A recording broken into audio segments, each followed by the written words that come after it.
방송에서는 나가진 않았는데 제일 친하게 지냈던 막내 누나를 만나서 결혼할 여자가 있었다는 얘기를 했어요. 당시 그 핸드폰 수신 내역을 보면 유독 많이 했던 번호들이 있거든요. 여자친구 번호로 추정되는 번호도 있어요.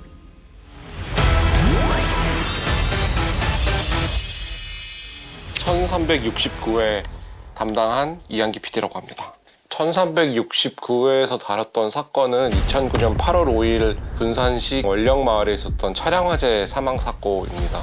군산경찰서 외사 개장하시던 분이 퇴근길에 차량이 불에 타고 있는 걸 발견해서 신고를 했고, 화재를 진압하고 아내를 봤더니 당시 35살이던 이준선 씨가 사망한 채 발견된 사건이고요.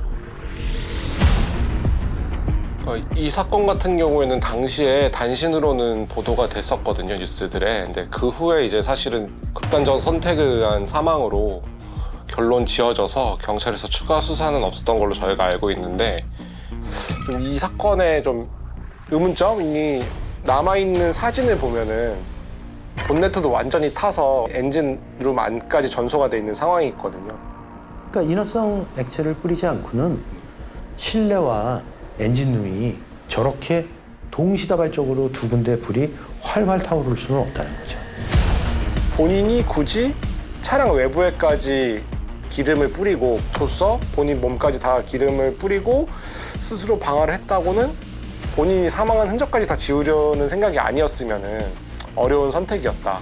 근데 그렇게 보기에는 이분이 남긴 어떤 징후라든지 가족분들하고의 대화에서 극단적 선택 중에서도 가장 고통스럽고 처벌의 의미, 또 이렇게 뭔가 남들에게 보여주고자 하는 의미가 없어 보였다.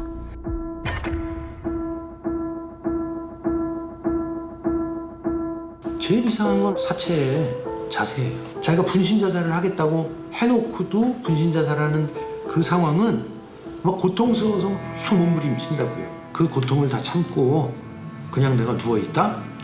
불가능한 얘기라니까요. 유가족분들이 어쨌든 14년 정도를 자기 막내 동생, 막내 삼촌의 죽음을 의문스러워 하셔서 그 조카분 중에 한 분인 저희한테 제보를 해주셔서 제보 내용과 또 당시 수사 기록을 보고 의문점이 있는 사건이다 생각이 들어서 방송을 하기로 결정하게 됐습니다. 발견 당시에 피해자였던 이중선 씨의 상태랑 사인에 대해서 좀 알려주세요. 발견 당시에 차량이 완전히 전소된 상황이고 시트라든지 그런 것에 휘발유 성분이 발견된 걸로 봐서는 본인일 수도 있고 타인일 수도 있고 고의로 휘발유를 뿌리고 화재를 낸 거죠. 그래서 불에 완전히 탄 상태로 발견됐기 때문에 외관상으로는 사인을 판결하기는 사실 어려운 상황이었습니다. 이제 정확한 사인은 이제 부검 결과 나왔는데 화재사로 밝혀지게 된 그런 사건이고요. 이해되지 않았던 게 사건 전 이중선 씨의 동선이었거든요. 그 동선을 간략하게 설명 한번 해주시면 좋을 것 같아요.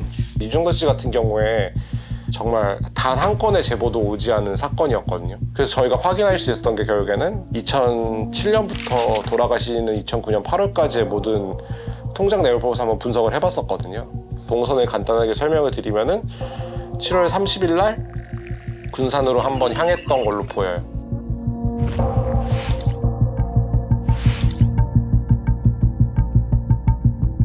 집 근처에서 자주 이용하던 LPG 충전소에서 충전을 가득한 카드 기록이 남아 있고요.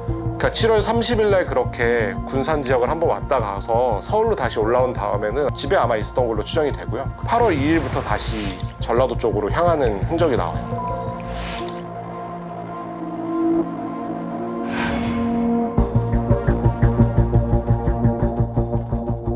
그리고 나서 그 다음 날인 8월 3일 날 새벽 4시경쯤에 가족들이 광주광역시로 추측하는 노래 주점에서 18만 5천 원 정도를 결제한 기록이 나오고, 사실은 이제 여기서부터 조금 뭐 아쉽다면 아쉬울 수 있는 게 가족분들의 기억을 토대로 보면 8월 3일 날 이분들이 실종신고를 하는데 실종신고를 하면서 이분이 가지고 나갔던 카드를 정지를 시켜요. 카드를 그럼 좀 막아보면 얘가 돈이라도 떨어져서 연락이 오겠지라고 생각을 하신 거죠. 그래서 8월 3일 새벽 이후로는 확인할 수가 없는 거죠. 그래서 그런 부분들이 가족분들도 지금 와서는 조금 후회하시는 그런 상황입니다. 반복적으로 이제 군산을 오갔던 이유에 대해서 해줄 말씀이 있으세요? 돌아가신 원령마을, 그러니까 여기가 이제 아버지랑 초등학교 4학년 때 내려와서 한 4년 정도 살았던 곳인데 꼭 나쁜 생각을 안 하더라도 어렸을 때 살던 동네 가보고 싶은 건 사람이면 그럴 수 있으니까 그렇다고 생각을 했는데, 방송에 나왔던 그 막내 누나분이랑 군산 지역도 같이 돌아다녀 봤는데, 그러니까 이분이 우선은 군산에 왔을 때 제일 먼저 찾는 곳은 이 마을이 아니라 어머니 산소가 있는 선산이라고 하더라고요. 보통은 가족들이랑 방문했을 때 그 경로가 어머니 산소가 있는 그 선산 쪽을 먼저 가고, 그럼 거기에 이제 어머님 뭐 모시고 있는 절도 있어서 거기도 가보고, 그 다음에 이제 집에 올라가기 전에 월령마을에 가서 그러니까 아버지 집은 잘 있나 체크하고 가는 길이었다고 하더라고요. 그래서 저의 생각에는 7월 30일 날 갔을 때는 아마 그런 루트였을 수도 있다는 생각이 들어요. 그냥 가족분들이 기억하는 일반적인 루트 그렇게 확인이 되는데, 사실은 8월 4일이랑 5일에 그 월령마을 근처 CCTV 2차례 정도 찍히는데 이제 이거는 가족분들도 설명하기가 어렵다. 연고가 전혀 없는 지역도 다녔는데 거기는 왜 다녔는지 혹시 추측되는 바가 있으세요? 그러니까 월령마을에서는 좀 떨어져 있는 금강 하우트 근처에서 8월 2일 오후에 촬영이 되고요. 4시간 정도 있어서 변산반도 들어가는 초입에 있는 LPG 충전소에서 이분이 또 LPG 충전에 가득한 기록이 나오고, 그 후에 노래 주점으로 추측되는 그 지역에서 8월 3일 새벽에 결제한 기록이 나오죠. 그러니까 만약에 혼자서 이분이 움직였다고 첫 번째 가정을 했을 때는 뭐 금강 하우뚝도 가보고 변산반도도 가보고 또 광주까지 내려가서 술도 마시고, 그러니까 좀 뭔가 혼자 고민이 많았으려나 하는 추측을 저희가 좀 해봤고요.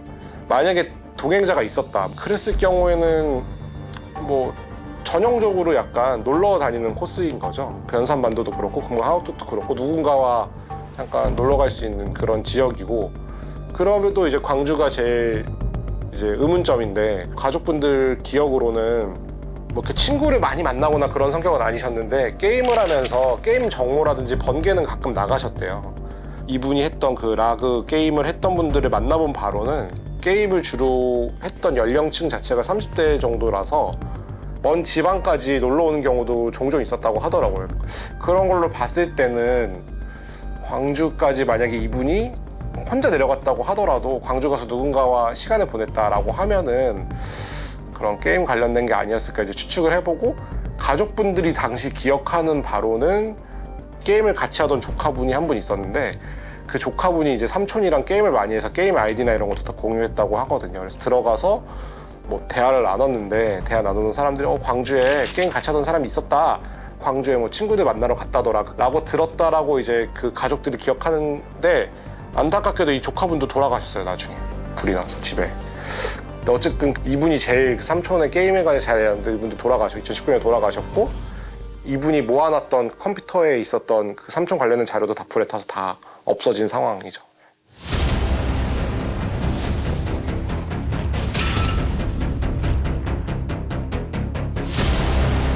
그 옛날에 저기 있었거든요. 캐릭을 막 죽이는 사람이 많았어요.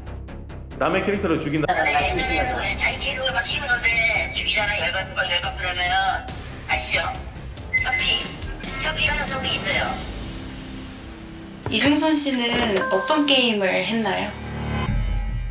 한 4가지 정도 게임을 하셨는데, 공통적으로 그 MMORPG라고 해서 저희가 이제 실제 캐릭터를 성장을 시키고 아이템이나 이런 거를 구매를 해서 강하게 만들어서 뭐 전쟁도 하고 이제 그런 게임을 즐기셨는데, 특히 즐겼던 이제 그 라그라는 게임 같은 경우는 그 아이템을 팔기도 하고 이제 그런 작업들을 많이 하셨던 걸로 추정을 하는데, 아이템 거래소 같이 수수료를 일정 부분 제공하고 하는 것도 있지만, 그런 경우에 수수료가 좀 아깝기도 하고 거액까지는 거래가 힘들어서 직접 만나서 정말 파는 거죠. 근데 게임 캐릭터가 뭐 뒷거래가 가능해요? 아이디랑 비번을 넘기고 개인정보를 넘기면은 그걸 산 사람이 들어가서 비밀번호를 바꾸는 거죠. 그래서 보통 이제 거래할 때 많이 주고받았던 게, 그래서 생년월일, 전화번호, 주소는 기본적으로 가고, 그 다음 비밀번호에 대한 힌트, 그러니까 뭐 예를 들어서 최근에 여행했던 나라는 뭐 예를 들어 그게 미국이다, 이제 그것까지 다 넘겨줘야 되는 거죠. 그러면 이제 산 사람은 그걸 받아서 비밀번호 바꿔서 이제 자기 소유가 되는 거죠. 근데 애초에 게임 캐릭터는 개인정보 기반으로 만들어지는 거잖아요. 그러니까 그런 과정에서 개인정보가 굉장히 많이 오고 갔다. 당시에는 개인정보에 대한 경각심이 크지 않았을 때라서 그랬다라고 하더라고요. 이 사건이 정말 현피라면 왜 하필 고향인 군산에서 범행을 했을지를 궁금해하시는 분들이 많더라고요. 게임을 통해서 어떤 거래라든지 이런 걸 했을 때 등본까지 넘기는 경우도 많이 있었다고 하더라고요. 그러니까 충분히 이분의 본적지 알 수 있는 상황이었죠. 그런 걸로 미뤄봤을 때 만약에 이게 정말 게임상에서 일어났던 어떤 갈등으로 촉발된 사건이라고 하면은 이 장소로 선택된 이유는 아마 극단적 선택으로 좀 보이기 위함이 아니었을까라고 저희는 추측하고 있습니다. 이중선 씨 사망 후 한 달 뒤쯤에 그 이중선 씨 계정으로 접속해서 아이템을 판 사람에 대한 정보를 좀 알 수 있을까요? 통장 거래 기록을 받고 9월 4일 날 2차례에 걸쳐서 아이템 거래소에서 이준선 씨 통장으로 돈이 들어온 거를 저희가 확인을 한 거죠. 이준선 씨 계정으로 누군가 접속했다는 것까지는 알 수가 있는데 이 사람이 누군지 어디서 했는지 이런 거에 대해서는 당시 기록이 없고 저희가 그 생각도 해봤어요. 혹시 조카가 판 건 아닌가, 그냥 그 돌아가신 조카분이.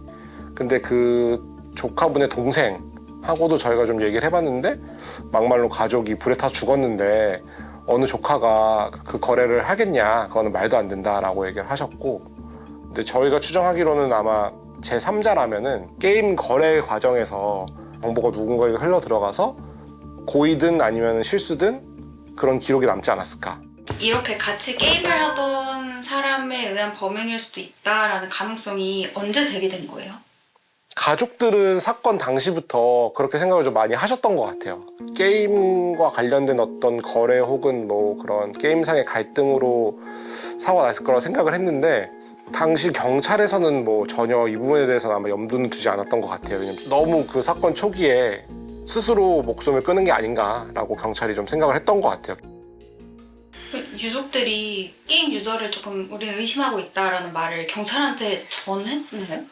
그게 좀 아쉬운 게 이분이 좀 형제가 많으세요. 8남매시고 이분이 8남매 중에 막내고, 근데 한국에는 6분이 계세요. 이중선 씨를 제외하고. 근데 이제 이 6 형과 누나가 모두 다 경찰한테 수사를 받은 게 아니라 그 장남인 형만 가서 수사를 받았어요.